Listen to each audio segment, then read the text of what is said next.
How can younger people assist and treat an elderly person better?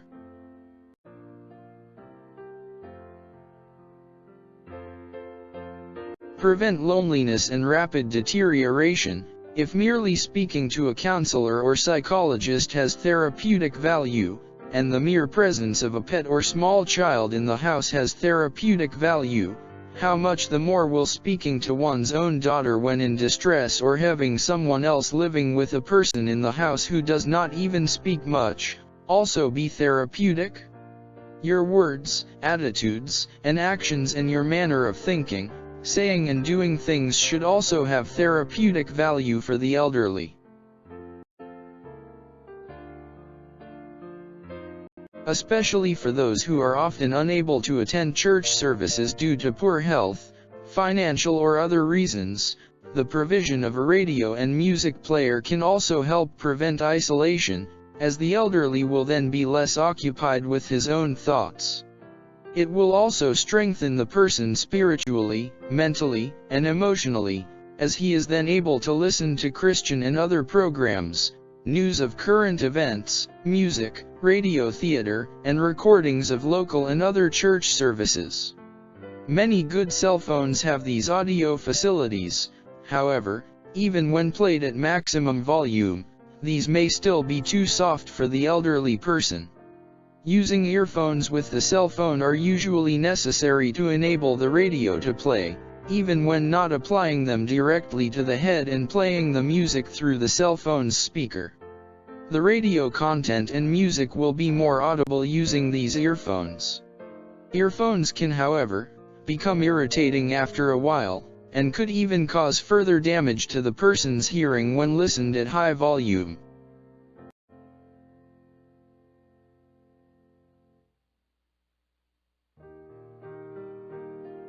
If his church assembly has good sound facilities in their church building, a telephone call can also be made to the person who is unable to attend, for the whole duration of the service. This telephone call from a well-positioned smartphone within the building will then enable the elderly person to listen to a live service over the telephone, provided that his telephone at home also has a very good speaker, or are connected to good ones. Such a telephone call is not a costly exercise, especially when comparing it to the fuel costs and sometimes time-consuming efforts involved in getting the person dressed and ready for the church services and assisting him into and from the church building.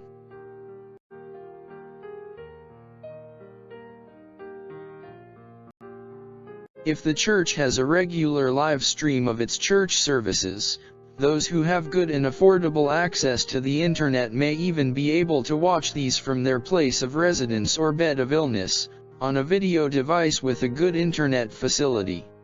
A television and video player or a television with a video playing facility can also be beneficial for the listening and viewing of Christian and other programs, especially if a person stays completely on his own.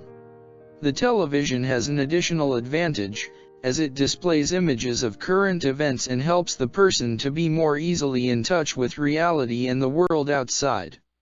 Viewing images on television of events from years gone by is also beneficial in stimulating his memory and minimizing forgetfulness.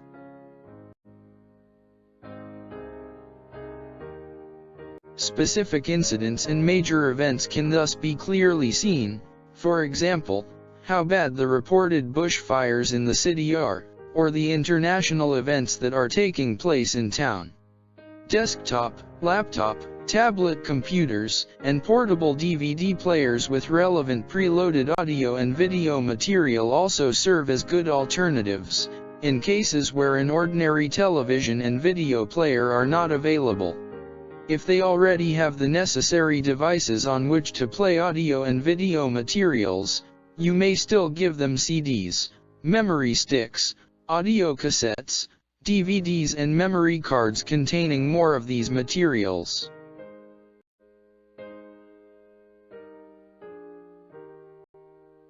Take time to learn from them, ask the elderly for advice and seek their guidance concerning any aspect of life. According to Job 12 verse 12, with the ancient is wisdom, and in length of days understanding. This also makes them feel that they are still of importance and appreciated, and are still serving some purpose to others. Remember, they have already passed along the path of life where you still need to walk. They are therefore able to tell you what you need to do and how you need to do it, to avoid falling into any traps.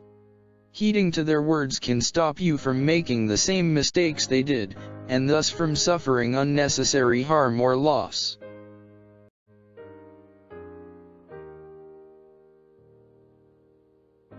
Let them impart their knowledge of the Bible and experiences from reading and studying it to you.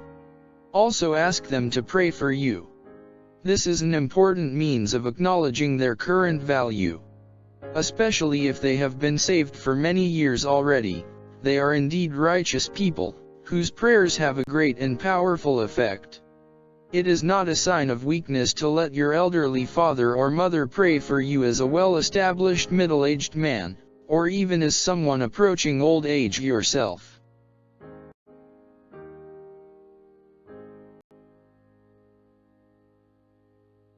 Treat them with the necessary respect and honor. This is what Leviticus 19 verse 32 teaches. Do this, even if they made some major mistakes in life. You should then still honestly and openly show them the correct way, but it should be done in the right spirit, tone of voice and place. 1 Timothy 5 verse 1 says, "Rebuke not an elder, aged man." According to Proverbs 23 verse 22, you should also not despise them and treat them as if they never raised you. Despise not your mother when she is old. You should also handle them with courtesy, in spite of embarrassing health problems, such as urinary incontinence for example. You respecting them is also demonstrated in you not becoming openly annoyed at some of their mannerisms. These behaviors may include repeating certain phrases, or doing certain tasks often, which you regard as unnecessary.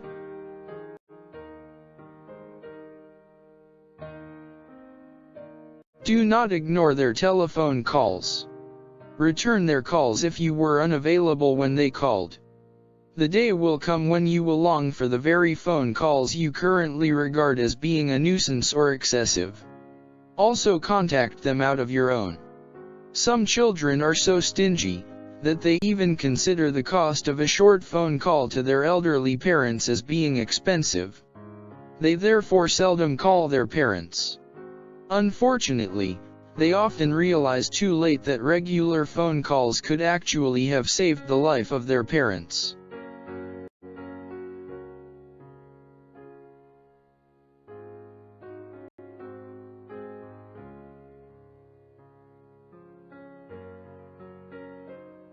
Do not mislead the elderly by taking advantage of things such as their mental or physical challenges. Jacob, for example, took advantage of his father Isaac's blindness and deceived his father into giving him the blessing of the firstborn son, which was actually Esau's. Genesis 27 verse 1 and 35.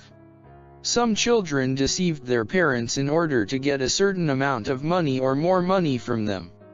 Others mislead their elderly parents into changing their last will and testament, so that when the parents die, they would receive a greater portion from the estate than what the parents actually intended to give them.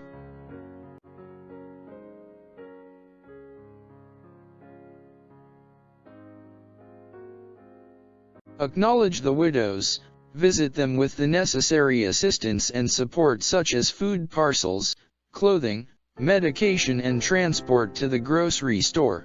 1 Timothy 5 verse 9 and Isaiah 1 verse 17. The widowers are included here as well. Because they no longer have a life partner, the support widows and widowers need is much more than those whose spouses are still alive. According to James 1 verse 27, believers must help the widows in their affliction.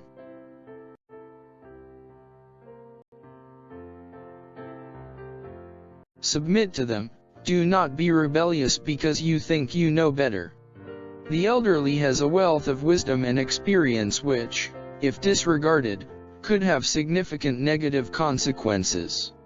Even though he was only the fourth king over the Israelites, Solomon's son King Rehoboam caused the kingdom of Israel to be split in two, because he disregarded the elderly advisors of his father and rather followed the bad advice of his young peers. 1 Kings 12 verses 6 to 14.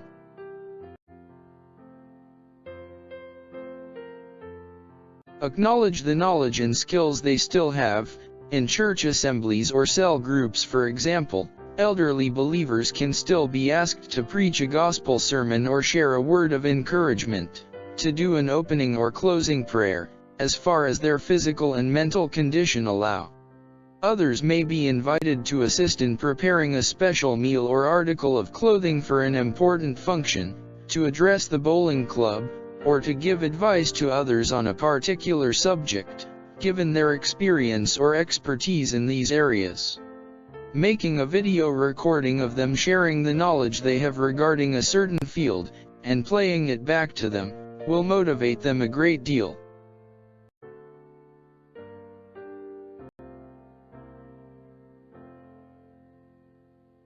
A video recording of them playing songs on the piano, for example, and even teaching others how to play it, not only serve as demonstration of this skill, but also makes them feel that they are not useless, now that they are aged. Telling them that you made copies of this recording and shared it with others, further helps to make them feel important and special. Nothing stops you from even sharing these videos on Facebook and YouTube, and later showing them how anyone can access the use of their knowledge, skills, and life experiences, from anywhere in the world. If their video has a high number of views, it will even serve as much greater encouragement to them and improve their self-confidence.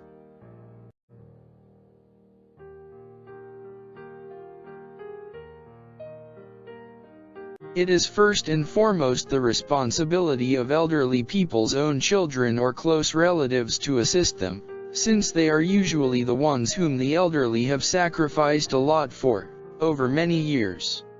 If, however, the elderly person's family is really unable to do this due to financial or other constraints, or neglect their responsibilities to their elderly parents for whatever reason, other people may take the liberty and step in this regard. This will enable the elderly to still enjoy a happy and good quality of life, in spite of their old age.